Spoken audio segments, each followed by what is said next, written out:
menemukan baskom yang aneh. Sampai di rumah dia menyimpan uang di dalam. Dengan cepat di dalam mangkok penuh dengan uang. Ternyata ini baskom harta karun.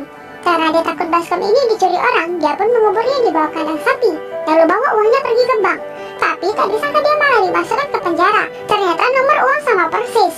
Dia dianggap sebagai pemalsu oleh polisi dan langsung ditahan 30 tahun. Kehidupannya di penjara membuatnya sengsara. Dia selalu dibully oleh senior penjara. Hari ini Mei sungguh tidak tahan melihatnya. Tidak hadiran dua tendangan menjatuhkan senior itu dan menyelamatkan bibi tua itu. Ternyata Mei dan saudarinya adalah seorang penipu. Dia membuat anak kecil menangis, lalu membuat orang simpati dan mengambil uangnya.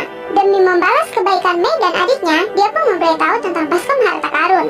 Dia berharap setelah Mei bebas, bisa gunakan itu untuk kebaikan. Tak lama Mei dan adiknya bebas. Mereka menyamar jadi dokter hewan untuk ke kandang sapi. Mereka berkesempatan menggali baskom itu, tapi petugas bilang sapi yang itu emosinya tak bagus. Orang yang mendekatinya selalu gugur. Ingin memberinya minum pun tak berani. Jangan dibilang lagi untuk diperiksa. Tapi keduanya demi baskom itu sambil membawa alat mendekatinya. Tapi pas di saat ini pagar lapangan muncul sebuah mobil. Dan yang kebetulannya pemilik sapi adalah Ben yang pernah ditipu Mei. Ternyata belum lama ini dua ini berpura-pura jadi penyihir dan menipu mobilnya, bahkan membuka semua bajunya. Ini membuat Ben sangat malu. Saat melihat Mei dan rekannya, Ben memberi perintah untuk menutup pagar. Pria ini menyingkirkan tanah dengan tangannya. Di dalam tanah ada sebuah baskom. Dia tidak peduli dan mencuci baskom itu dan gunakan itu untuk menyimpan susu. Hari ini dia sedang menggali tanah dan menemukan ada susu mengalir ke kakinya. Dia pun melihat dan terkejut. Ternyata baskom ini tak berhenti alirkan susu. Pria itu pun menuang hingga beberapa baskom dan menemukan susu tak ada habisnya. Dia membalikkan baskom. Saat mencoba melihatnya, susu cair menghilang. Ternyata baskom yang dibalikan maka sihir akan hilang. Pria itu pun mengambil susu dan memeriksanya lagi. Ternyata ini benar bukan baskom biasa. Sejak saat itu dia berasal dari bisnis susu. Gubuk jerami telah berubah menjadi rumah mewah, menjadi sangat kaya. Tapi di suatu malam dua pencuri mengambil baskom itu. Saat pergi ketahuan oleh penjaga. Penjaga membawa tongkat dan mengajar, tapi tak sengaja menjatuhkan baskom ke sungai. Diikuti arus yang mengalir ke bawah. Beberapa tahun kemudian baskom ini terkubur di sini. Dua wanita penipu ingin mengambilnya, tapi pemilik kandang ini memberi perintah. Petugas pun mengepung mereka. Mei tidak panik sama sekali. Dia berhasil menghajar banyak orang. Rekannya juga ikutan bertarung. Beberapa pria ini tak bisa mendekat. Lalu Mei menambah sebuah pukulan lagi. Di akhir menginjak gas. Dua tim ini pun berhasil kabur lagi. Tapi Mei masih tidak menyerah.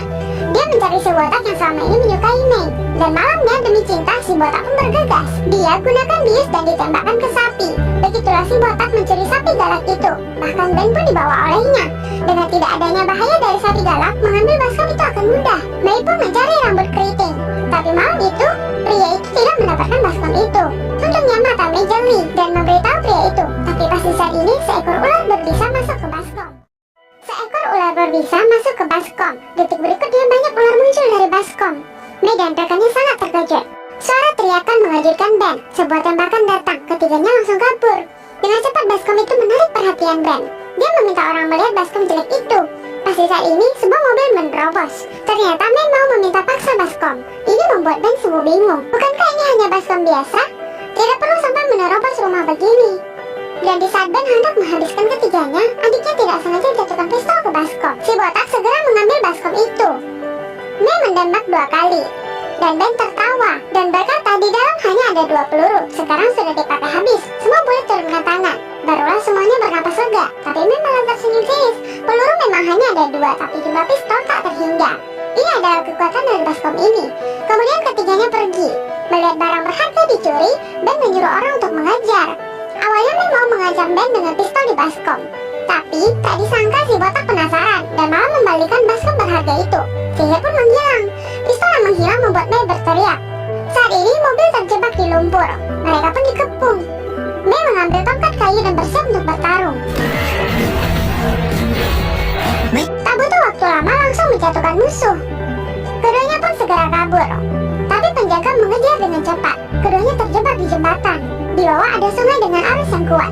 Tak ada jalan lain, keduanya pun melompat. Mereka tak hanya berhasil selamat dan juga berhasil dapatkan baskom. Setelah itu mereka gunakan baskom ajaib itu untuk kebaikan.